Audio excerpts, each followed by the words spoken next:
I'm Molly Walsh, 33 years old, a captain in the United States Army, and I never thought the fortress I bled to build would become the target of my own family's plunder. After years of hardship to achieve what I have today, my parents and my sister, Serafina, reappeared after 5 years of silence, demanding I sell my home to pay off her $260,000 debt. When I refused, they did the unthinkable. They broke in and destroyed my home, leaving the words, "You traitor," scrawled across my wall. What they didn't know is that this house holds secrets that will ultimately protect me from their schemes. Before I tell you what that secret is, let me know where you're watching from today.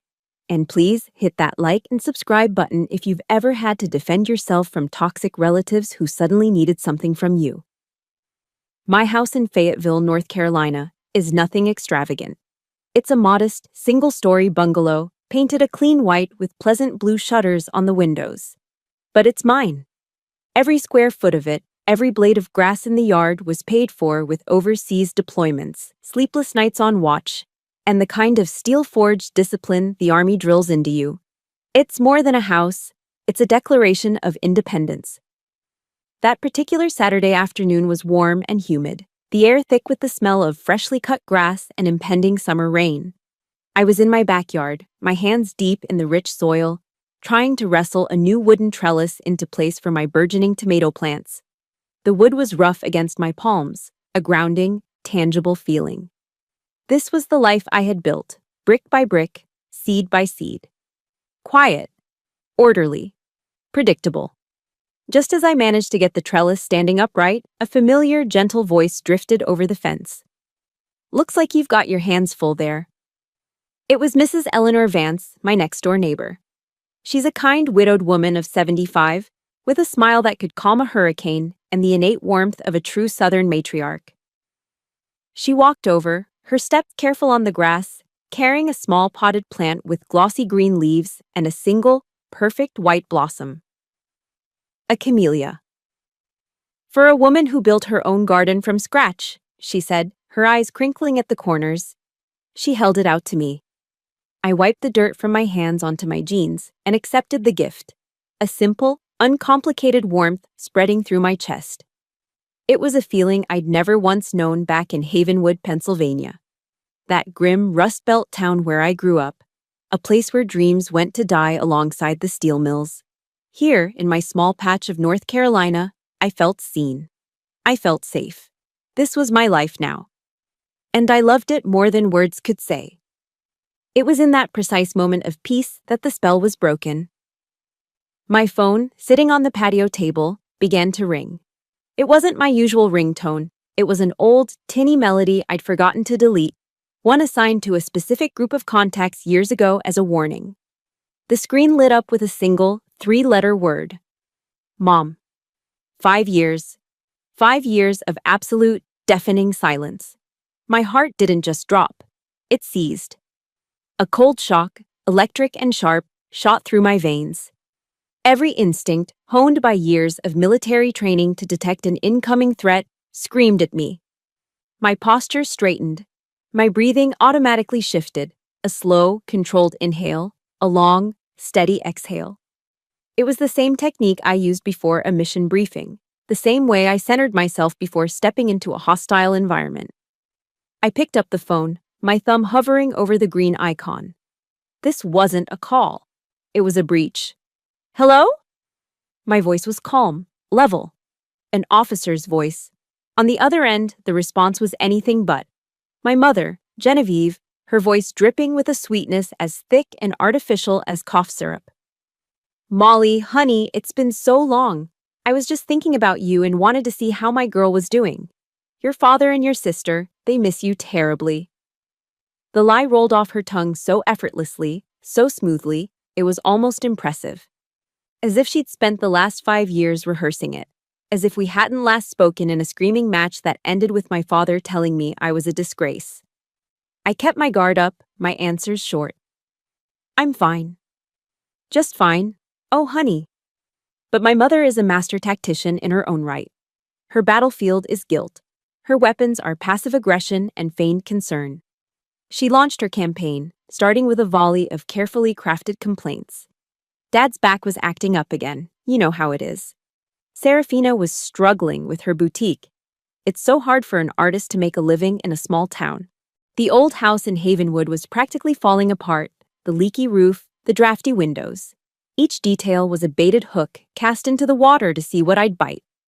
I didn't. I just listened, my silence a stone wall. Finally, she got to the point, the real objective of the mission. It would just mean the world to us if you came home for dinner, she pleaded, her voice cracking with manufactured emotion. Just one reunion dinner. We're family, after all. That word, family. In her mouth, it wasn't an invitation. It was a threat, a life sentence. The soldier in my head was shouting, "It's an ambush! Do not engage!" I knew it was a trap. I knew, with every fiber of my being, that I should say no, hang up, and block the number forever. But then another voice whispered from a deeper, more wounded place inside me. The voice of a little girl who just wanted her mother to be proud of her. A weak, foolish part of me that still harbored a toxic sliver of hope. Maybe this time it'll be different. Maybe they've changed.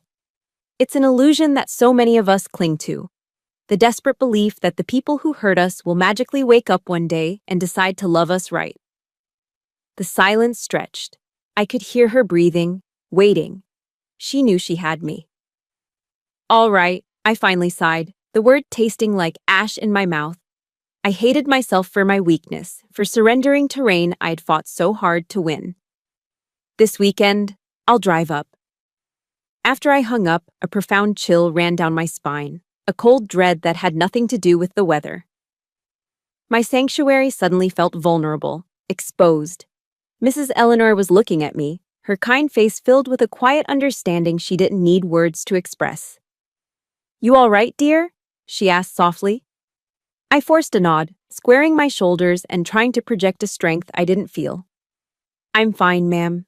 Thank you." I managed a tight smile. "It's just dinner. I can handle it." But as the words left my lips, I knew they were a lie I was telling myself. The biggest lie of all. I wasn't going home for a family dinner. I was returning to an old battlefield, and I had just willingly walked into the kill zone. The 5-hour drive north from Fayetteville to Havenwood felt like a journey back in time, each mile stripping away a layer of the life I had built, leaving me exposed. The moment I pulled onto my old street, the familiar weight of the place settled on me like a damp woolen blanket. Nothing had changed. The same tired houses with sagging porches, the same gray sky that seemed permanently bruised. My childhood home looked exactly as I remembered it, only more so. More worn down. The paint was peeling, revealing the weathered wood beneath like old bones.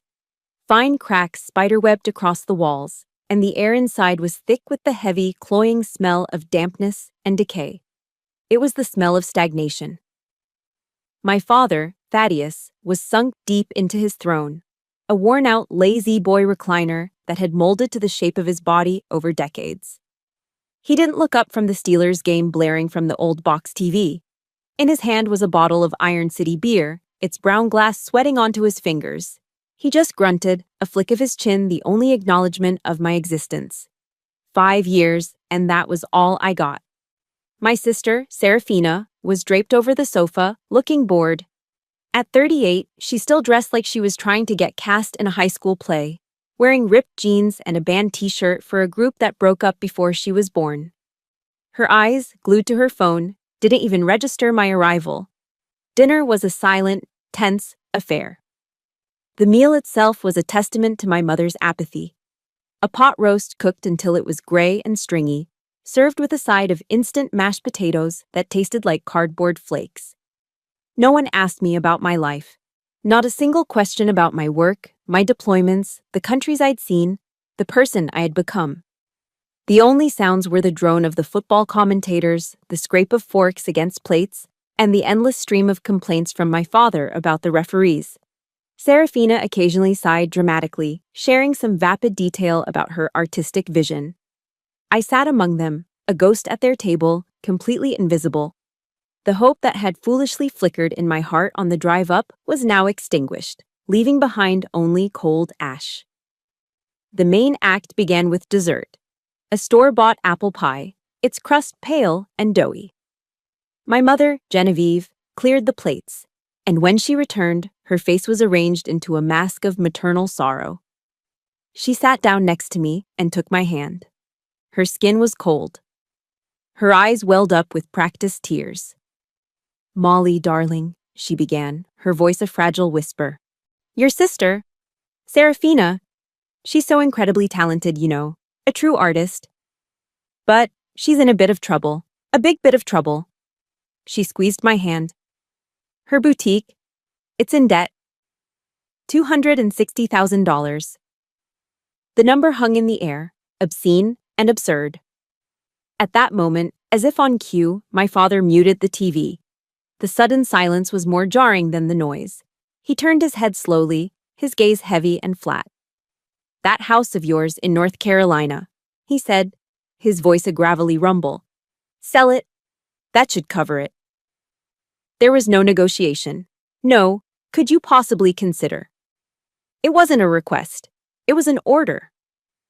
They had discussed it, planned it, and decided the fate of my property, the one thing in the world that was truly mine, all without me. I wasn't their daughter, I was their contingency plan. Their walking, talking ATM. A cold, sharp anger, unlike anything I'd felt in years, rose from the pit of my stomach. It wasn't hot and explosive, it was glacial. I pulled my hand away from my mother's grasp. "No," I said. My voice was quiet, steady, and terrifyingly calm. The word detonated in the small dining room. Serafina's fork clattered onto her plate. "No. Did you just say no?" Her voice rose, shrill with disbelief. "Do you have any idea what it's like to be stuck in this dead-end town, trying to create something beautiful while you get to gallivant around the world on the government's dime?" My mother rushed in to play peacemaker, her words a volley of guilt. "Don't be selfish, Molly. You've gotten to see the world. Your sister hasn't even been out of Pennsylvania. This is her one big chance.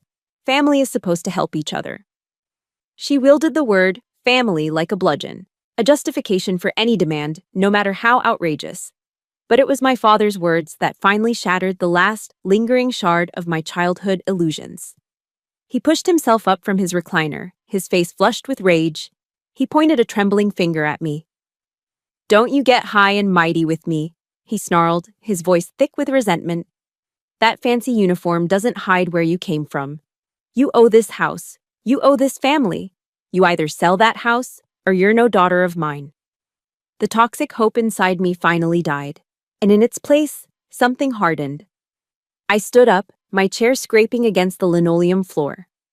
I looked him directly in the eye, seeing him not as my father, but as the tyrant he had always been. "I don't owe anyone in this room a single thing," I said, my voice as cold and hard as steel. "I paid my debts with my entire childhood." I turned my back on them and walked toward the door, their stunned silence quickly erupting into a cacophony of insults and curses behind me. I didn't flinch. I just kept walking, out the door, down the cracked concrete steps, and into the cool night air. As I drove away, the car's headlights cutting the Worcester through the darkness of the forgotten street, I glanced in my rearview mirror. The house, with its dim, yellow light spilling from the windows, grew smaller and smaller until it was just another I drove through the night on Interstate 80, putting Pennsylvania in my rearview mirror for what I knew was the final time. The headlights of oncoming trucks sliced through the darkness of my cabin, flashing across my face like ghosts from the past rushing to meet me.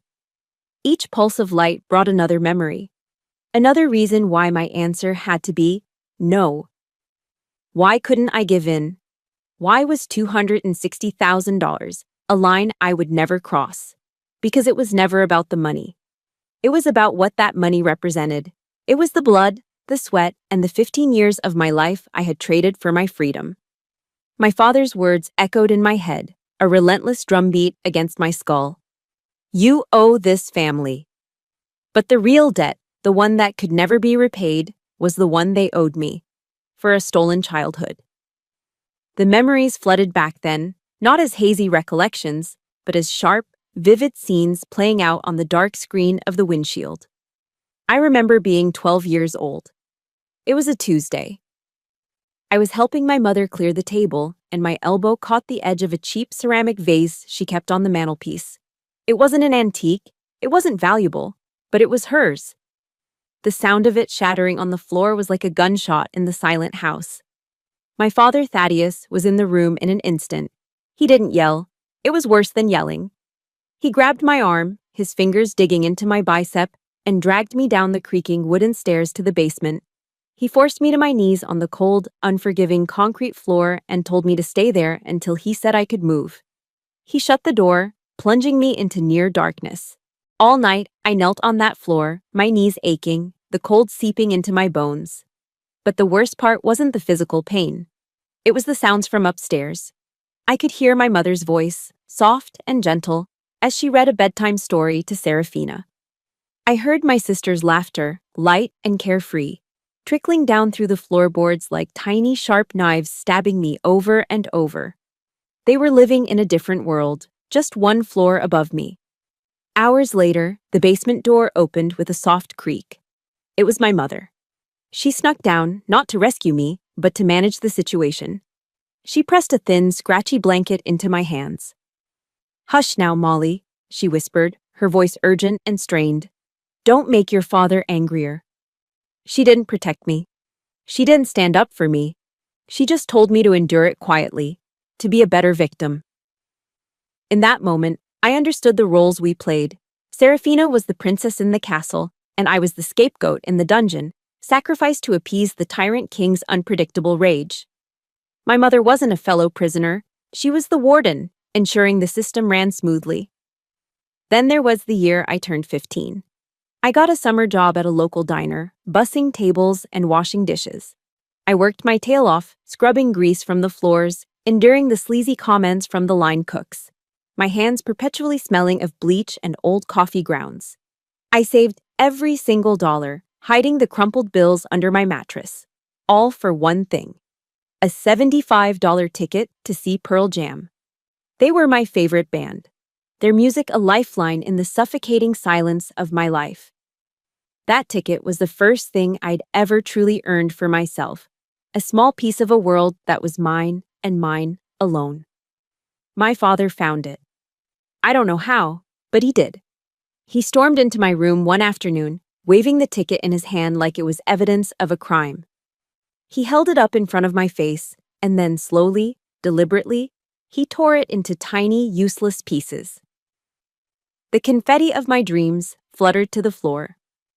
"This money is for the family," he growled, his voice low and menacing. "Not for you to waste on rock and roll garbage." The following week, he took the rest of the money I'd saved and bought Serafina a shimmering, brand new dress for her sophomore prom. I watched her twirl in front of the mirror, the sequins sparkling, and felt nothing.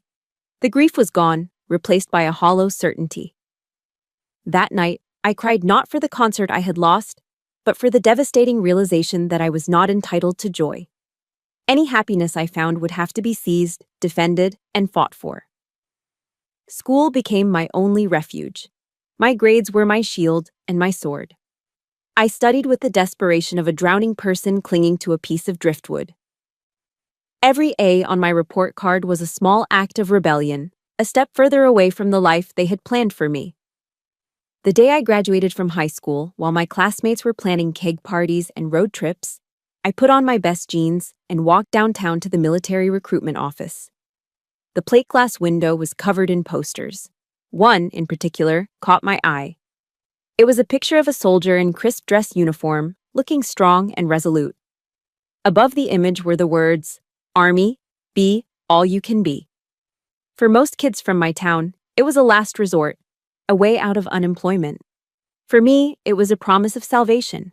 It was an invitation to become someone else, somewhere else, someone defined not by what I could give them, but by what I could achieve on my own. And if you've ever had a moment like that, a turning point where you knew you had to escape to survive, please support this story by hitting the like button. Let me know in the comments what your recruitment poster was, that one thing that promised you a way out. I walked through that glass door without a moment's hesitation. It wasn't a choice, it was an escape. The Army gave me discipline and a steady paycheck, but it was up to me to build a life. After a few deployments between combat pay and living frugally in the barracks, I had managed to save a respectable amount of money. Instead of blowing it on a new car or expensive vacations, I invested it in my freedom. I went looking for a house. I found it in Fayetteville, a foreclosed property the bank was desperate to get off its books. It was a wreck. The paint was peeling, the floors were water damaged, and a musty smell clung to every room. But beneath the neglect, I saw good bones. I saw potential. Most importantly, I saw a blank canvas.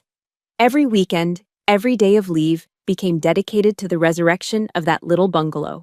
I learned how to tile a bathroom floor from YouTube tutorials, pausing the video every 30 seconds to match the instructor's movements.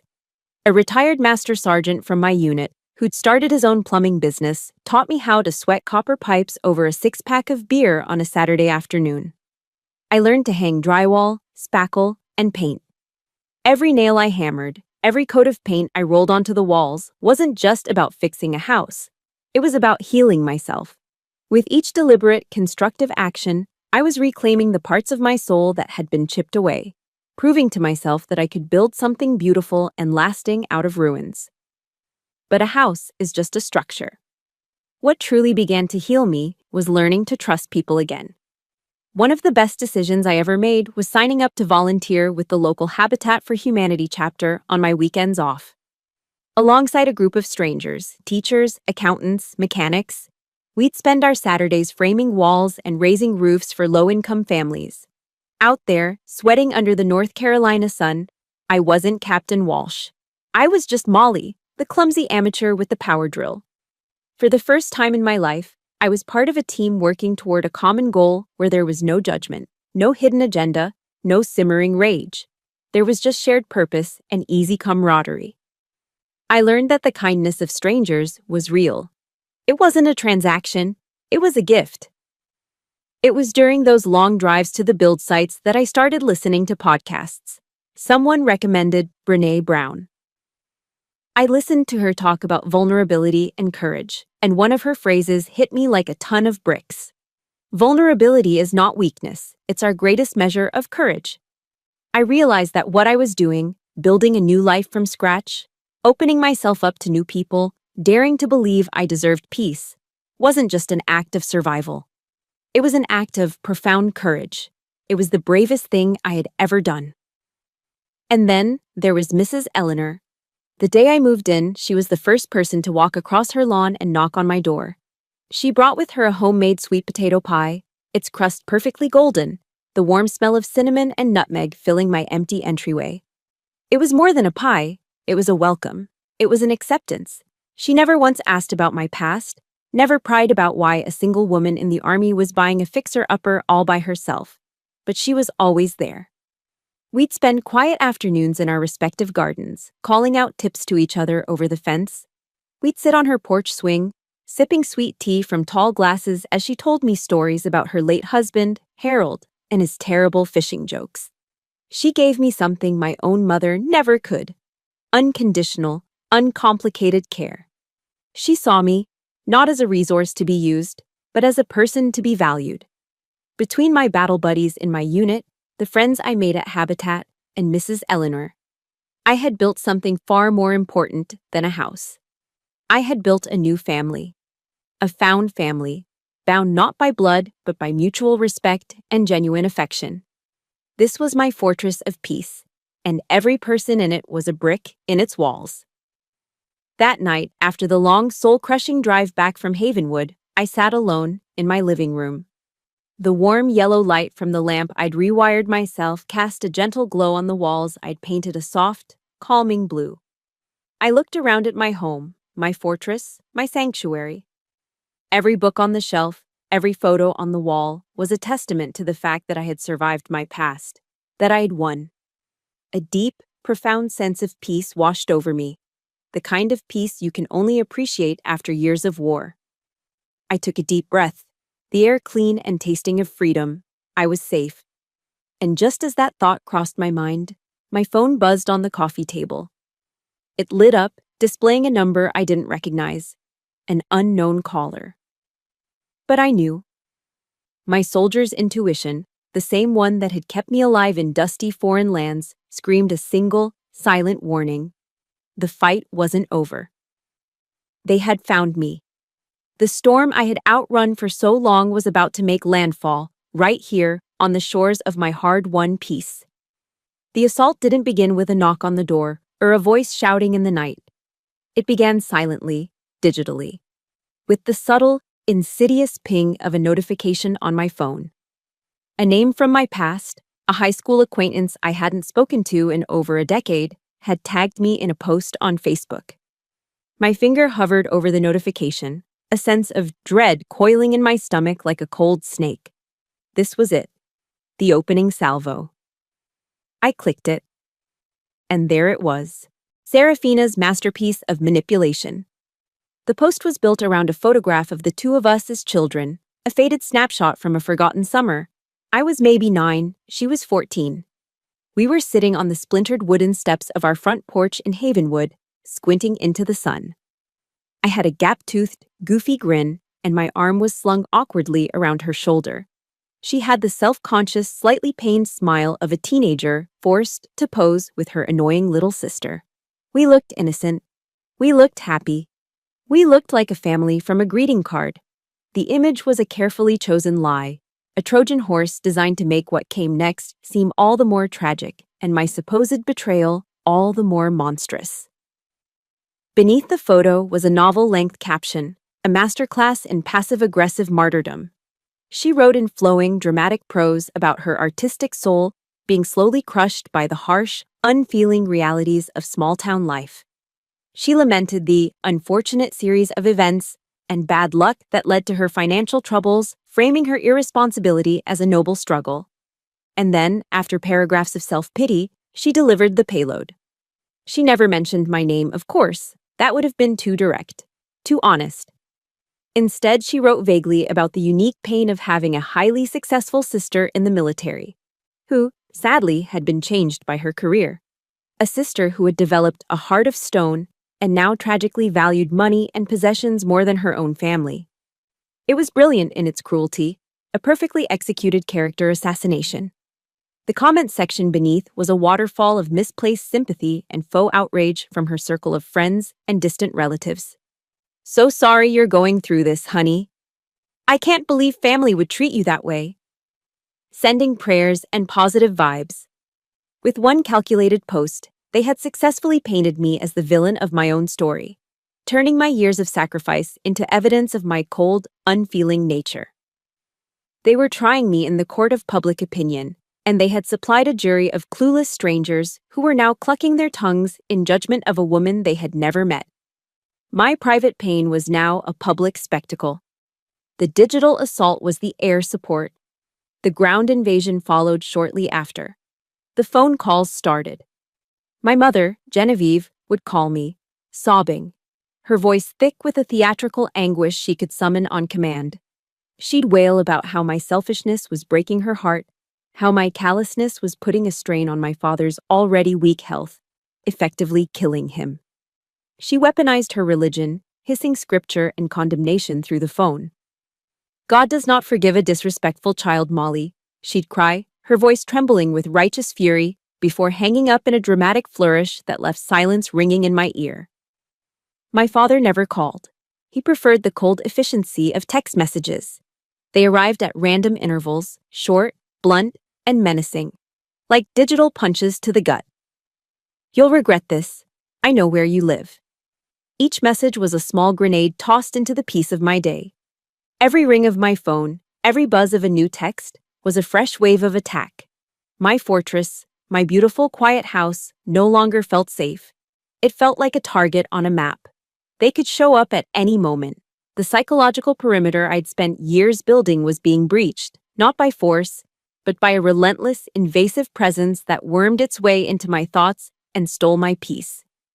A flicker of panic, cold and familiar, began to creep into my mind. It was the feeling of being that 12-year-old girl again, trapped in the dark basement, hearing the laughter from upstairs. The instinct was to curl up, to hide, to make myself small, and hope the threat would pass.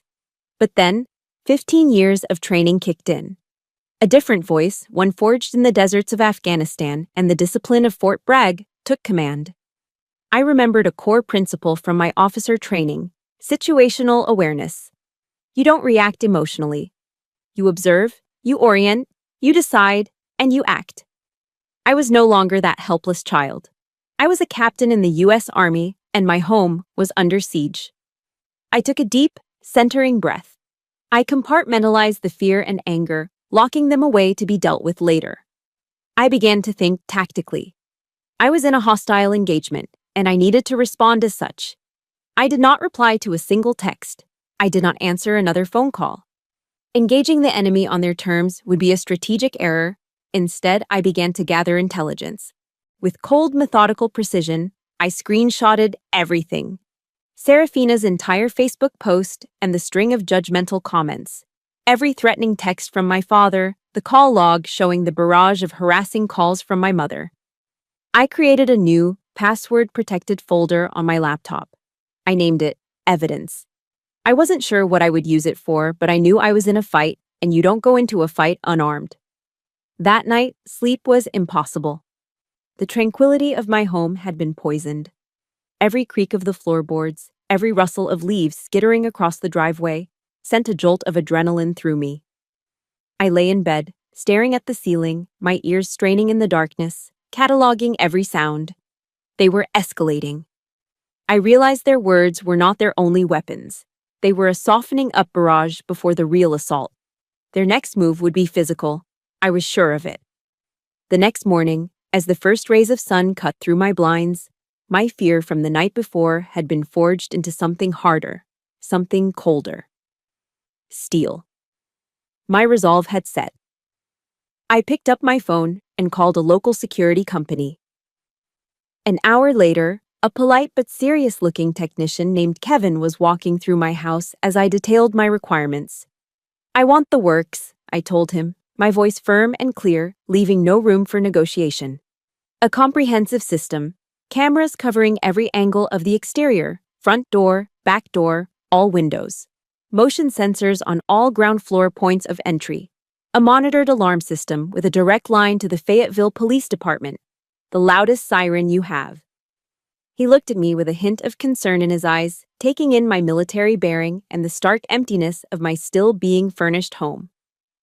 "Ma'am, Captain, are you worried about something?" I met his gaze without blinking, my expression unreadable. "I'm not worried," I said, the words precise and deliberate. "I'm preparing." A few days after the security system was installed, the new doorbell chimed. Its pleasant, electronic tone a stark contrast to the alarm bells ringing in my head.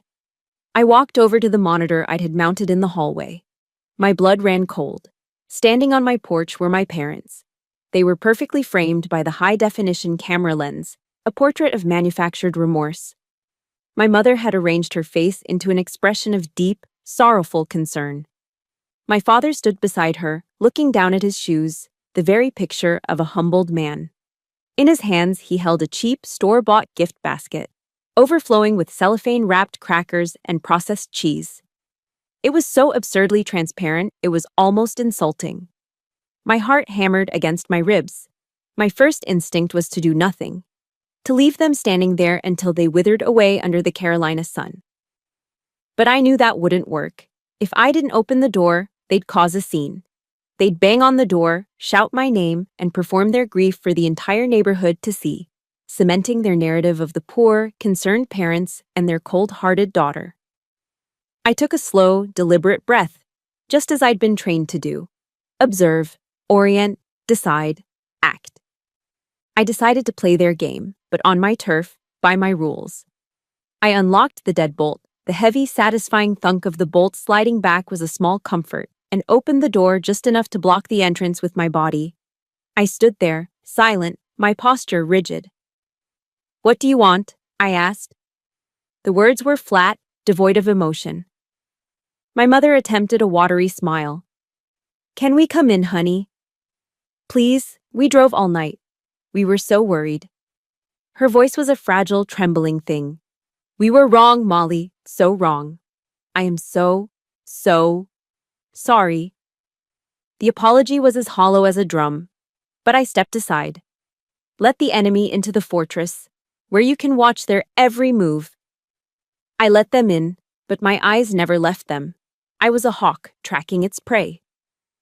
They immediately began an uninvited tour of my home, their feigned admiration a thin veil for their true purpose. My father, Thaddeus, wandered through the living room, his boots scuffing the hardwood floors I'd spent a month refinishing. He ran his hand along the walls, tapping them periodically with his knuckles as if testing their structural integrity. He glanced up at the ceiling, at the light fixtures, his eyes cataloging everything. My mother, Genevieve, drifted from one piece of furniture to another, her touch lingering on each surface. She ran a finger over the smooth, polished wood of the coffee table I'd found at a flea market. "Oh, this is a beautiful table," she cooed, her voice laced with a false sweetness. "Must have been expensive, huh?" It wasn't a compliment, it was an appraisal. Then, as if on cue, Serafina emerged from the car they'd left running in my driveway and breezed through the open door. She held up her phone, already snapping pictures. She took a photo of the chandelier, the layout of the kitchen, even a close-up of the new locks on the windows.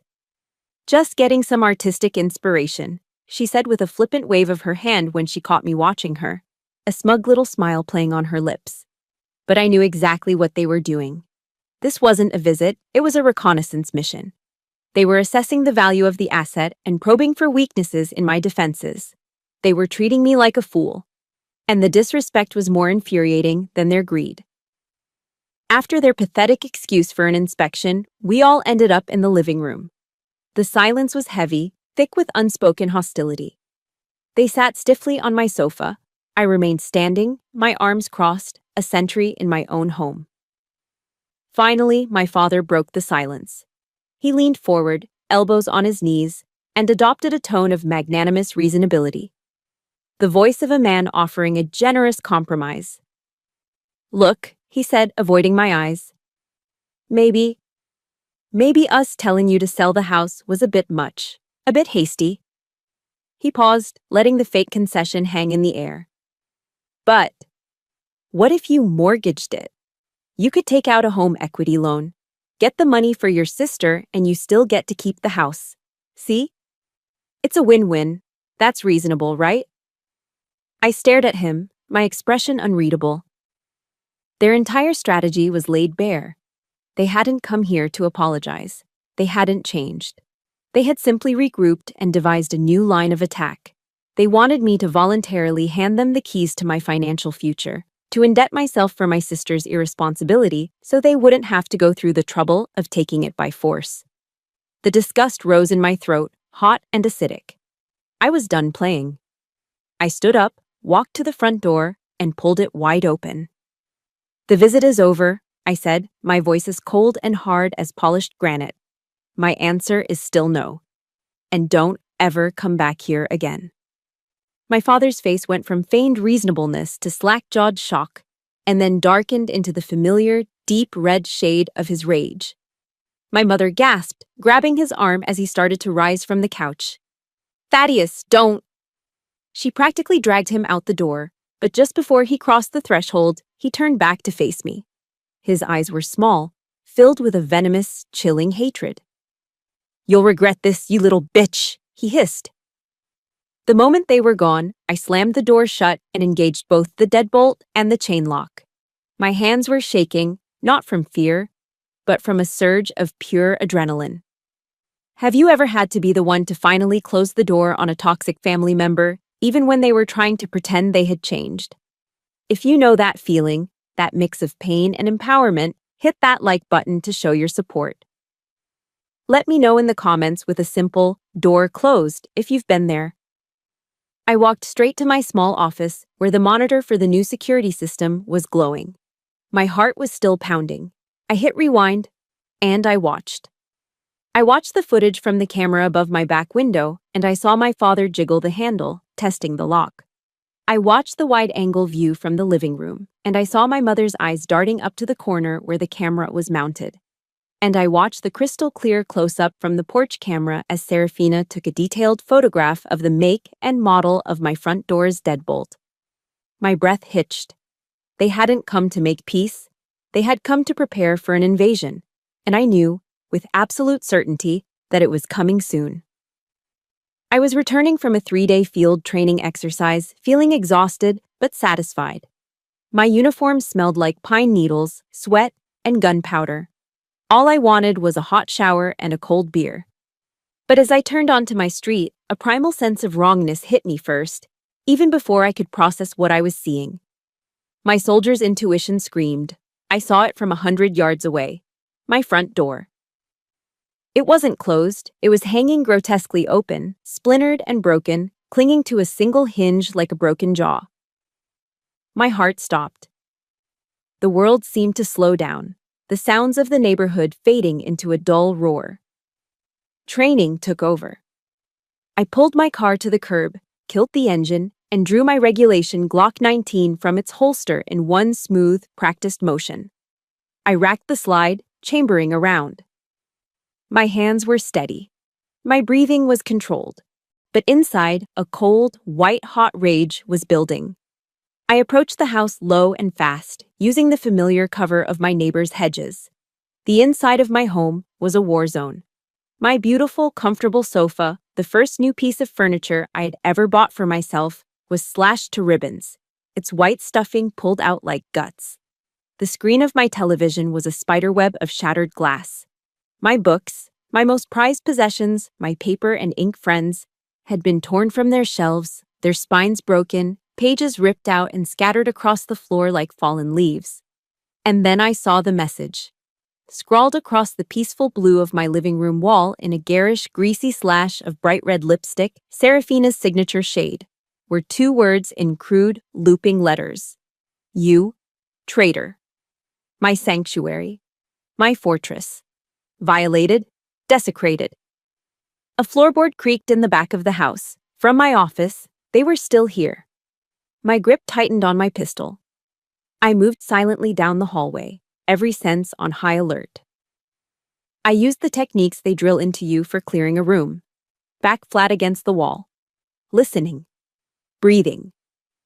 Then, in one swift motion, I pivoted and entered the room, weapon at a low ready.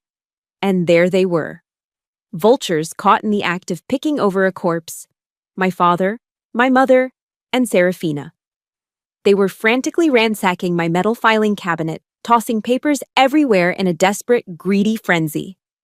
They were looking for the deed to my house. The moment they saw me, 3 faces turned, their expressions shifting in a split second from avarice to wide-eyed, slack-jawed panic.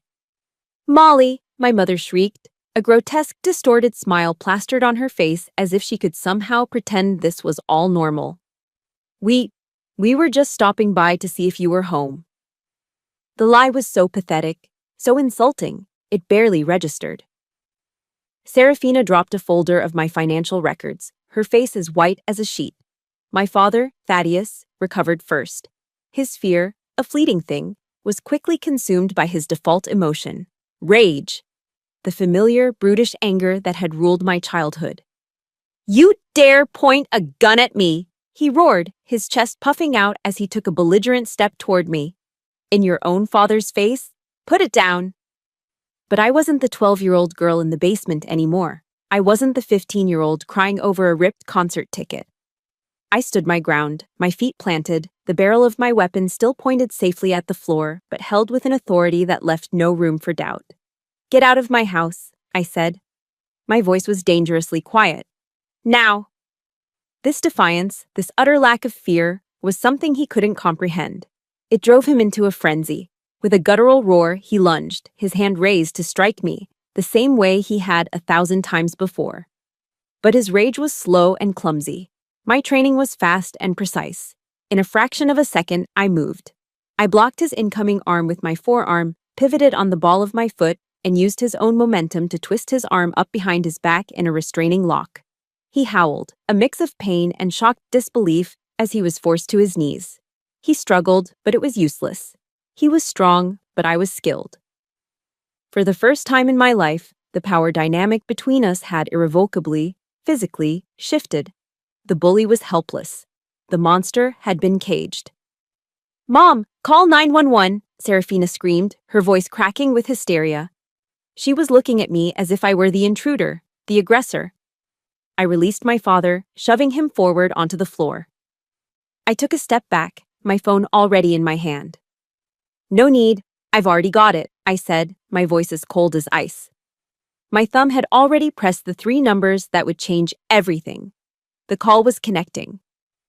Absolute silence fell over the room, broken only by my father's heavy breathing. They all stared at me, their faces a mixture of confusion and horror. They couldn't believe it. I had broken the cardinal rule of toxic families. You never, ever air your dirty laundry in public. You protect the system, even as it destroys you.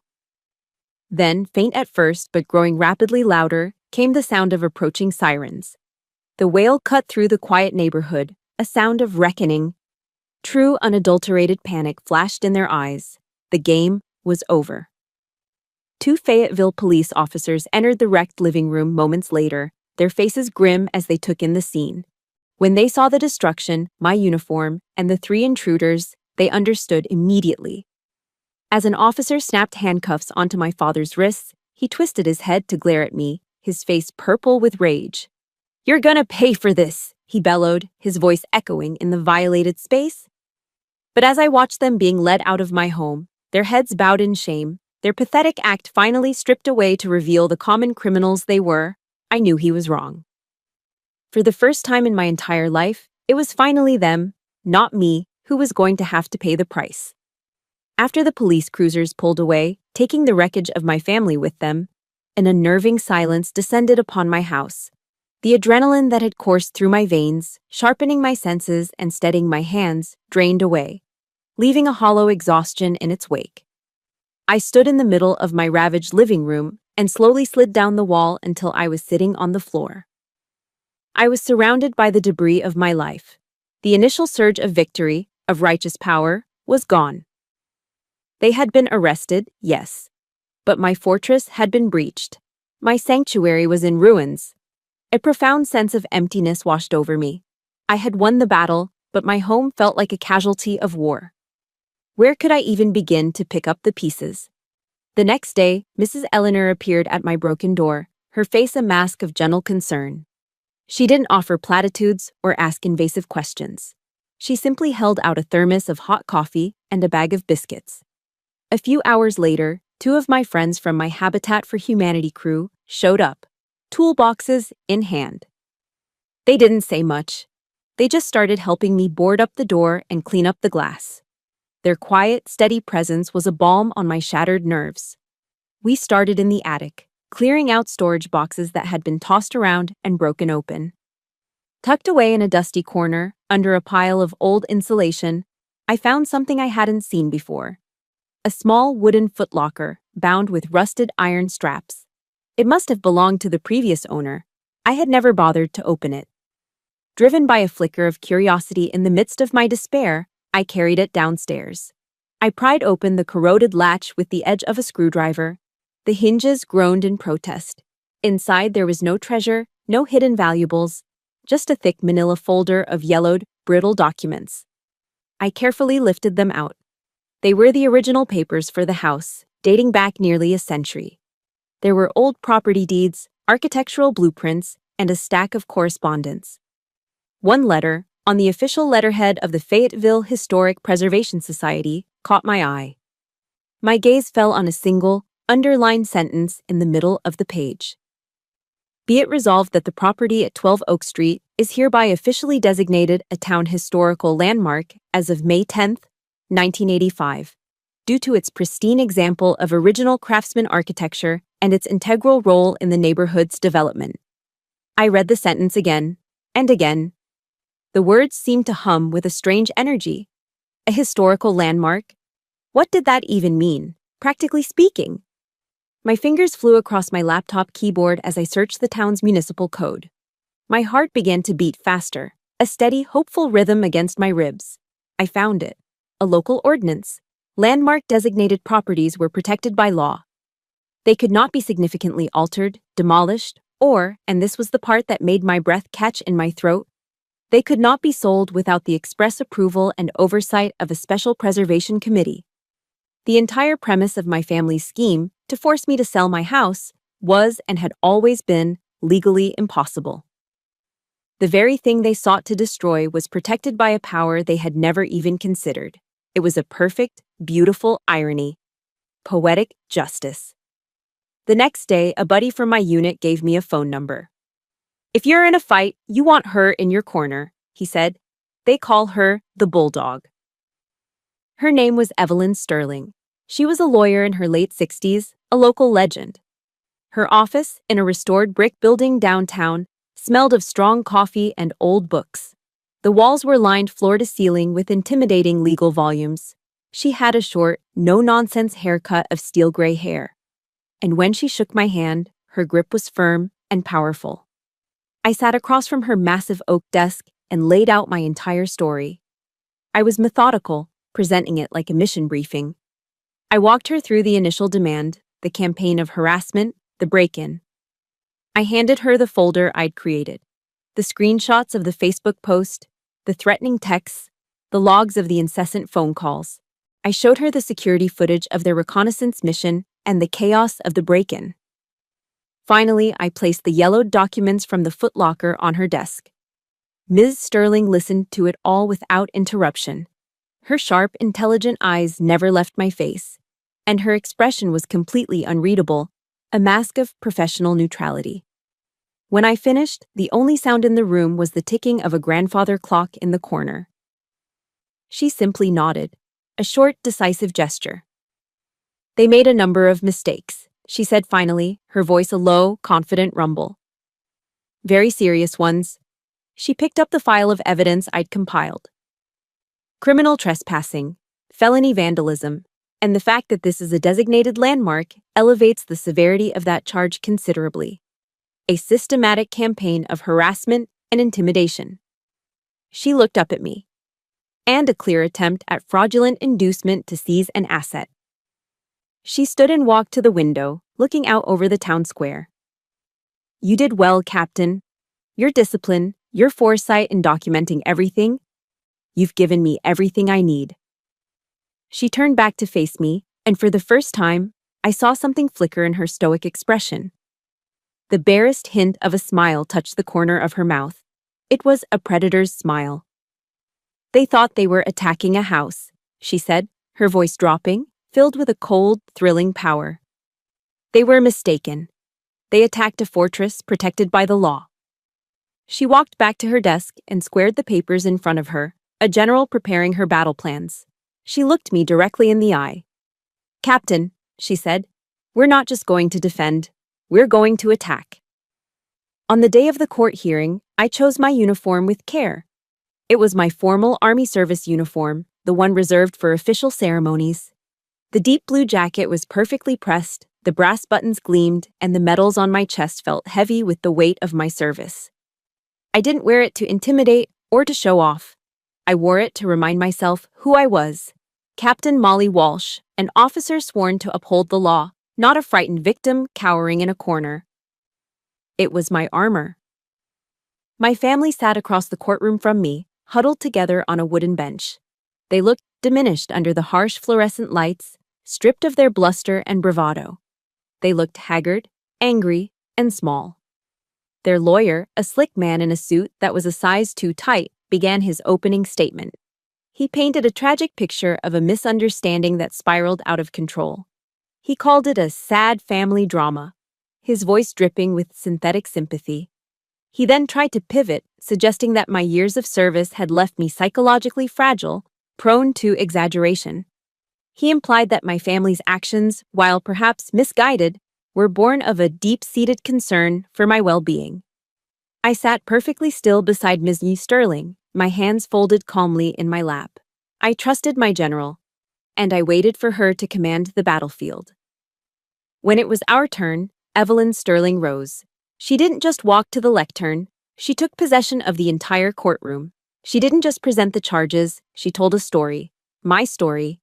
She began not with the break-in, but with the foundation of abuse. She presented photographs of old bruises I had documented years ago, emails I had sent to a trusted friend in college detailing my father's rages. The courtroom was silent. Their lawyer jumped to his feet. "Objection, Your Honor. Relevance? It speaks to a long-established pattern of intimidation and control, which is directly relevant to the defendant's motive," Miss Sterling countered smoothly. The judge, a stern-faced woman with intelligent eyes, simply said, "Overruled. Proceed, counselor." Miss Sterling laid out the evidence brick by brick, building an irrefutable case. She showed the court the threatening text messages from my father. She played the audio of my mother's hysterical, manipulative voicemails. She displayed the screenshot of Serafina's slanderous Facebook post on the courtroom monitors for all to see.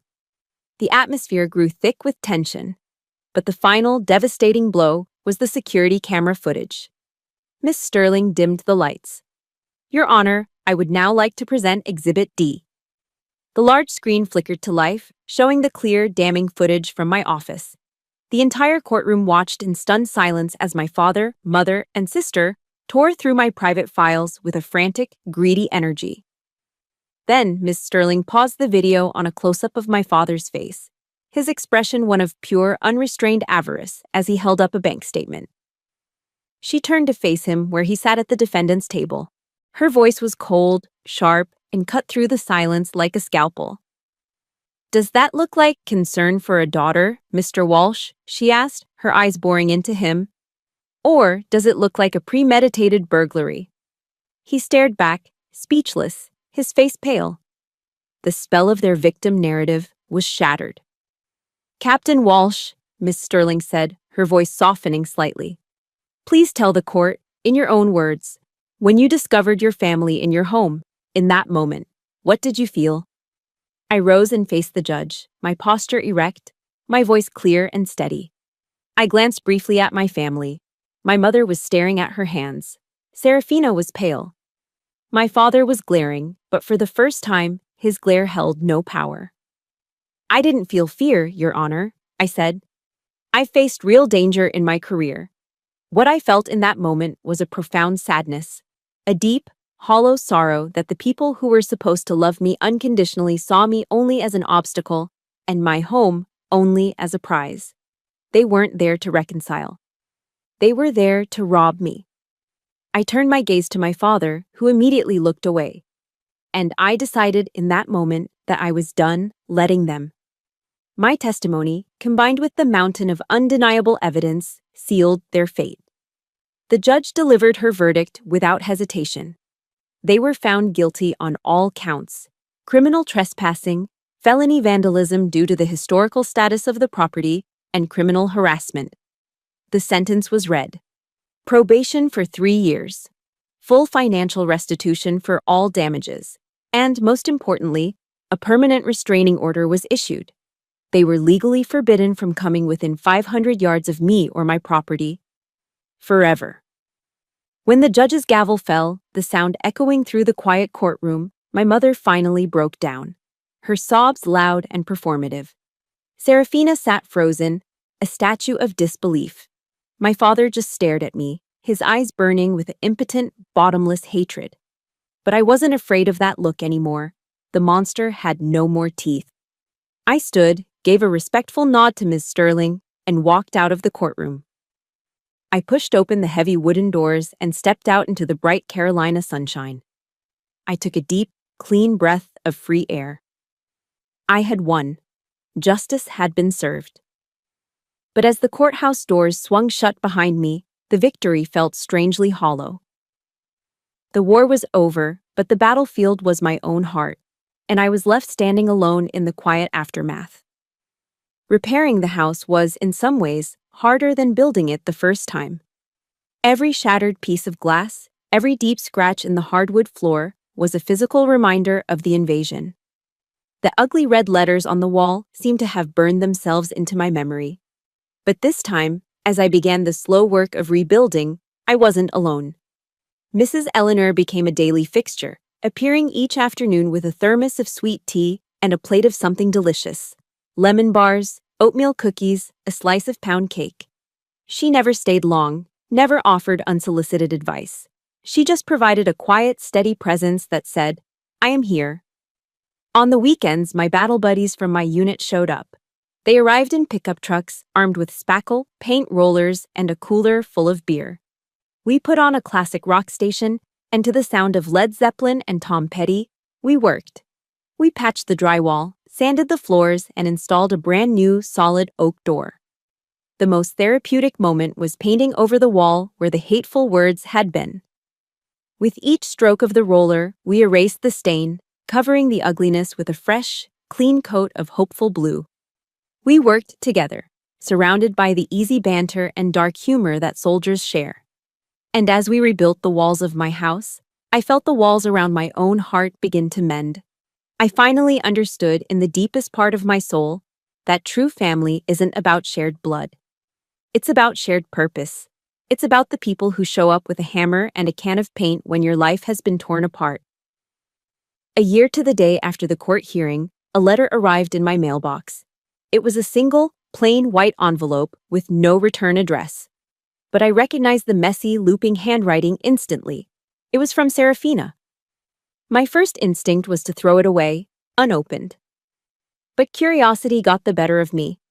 I sat on my newly repaired porch swing and carefully opened it. Inside was a single sheet of notebook paper filled with her scrawled words. She wrote that the court-mandated therapy was surprisingly helpful. She wrote that, for the first time in her life, at 39 years old, she was working a real job, waiting tables at an Applebee's to pay her restitution and her rent. She wrote about how hard it was. The last 2 lines of the letter were simple. "I'm sorry," she wrote.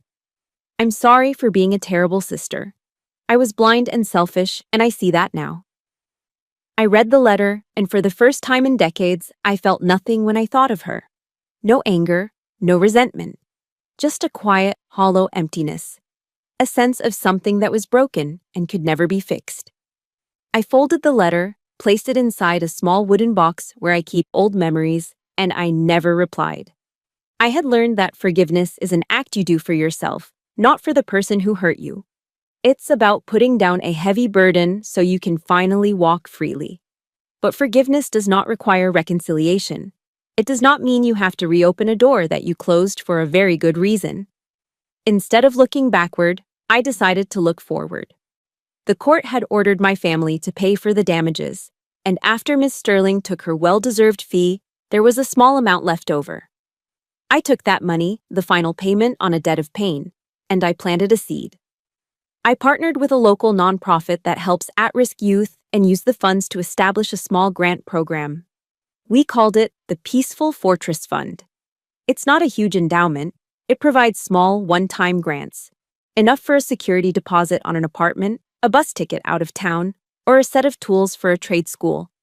For young adults who are trying to escape abusive family environments, whether by joining the military or starting a new life on their own. It was my way of taking the legacy of violence my family had tried to give me and transforming it into a legacy of hope. I couldn't save the girl in the basement, but maybe I could help someone else build their own way out. Occasionally now, I get invited to speak at veterans resource centers or domestic abuse shelters. I'm not a polished public speaker. I just tell my story. I talk about the fear, the loneliness, and the day I decided that I was worthy of peace. During a Q&A session a few months ago, a young woman asked me how I could ever truly forgive. I thought about it for a moment, and I told her about a Bible verse I'd struggled with, Matthew 5:44, the one that says, "Love your enemies and pray for those who persecute you." I told her I'd come to interpret it in my own way. For me, loving my enemies means wishing them peace, I said, my voice steady and clear. It means hoping, from a great and safe distance, that they find some way to heal themselves. But the greatest love you can ever give yourself sometimes is the courage to walk away. And here, in my rebuilt fortress, surrounded by the quiet hum of a life I earned and wrapped in the warmth of a family I chose, I have finally, truly found that peace. And that is my story. The story of how I built my own peaceful fortress, not of stone and wood, but of resilience. Thank you, truly, for listening and for being a part of this journey with me. My story is just one of many that will be shared on this channel. stories meant to prove that our past does not have to define our future. If you believe in the power of storytelling to heal and inspire, please subscribe so you never miss a new beginning. And consider sharing this story with just one person who might need a reminder of their own strength today.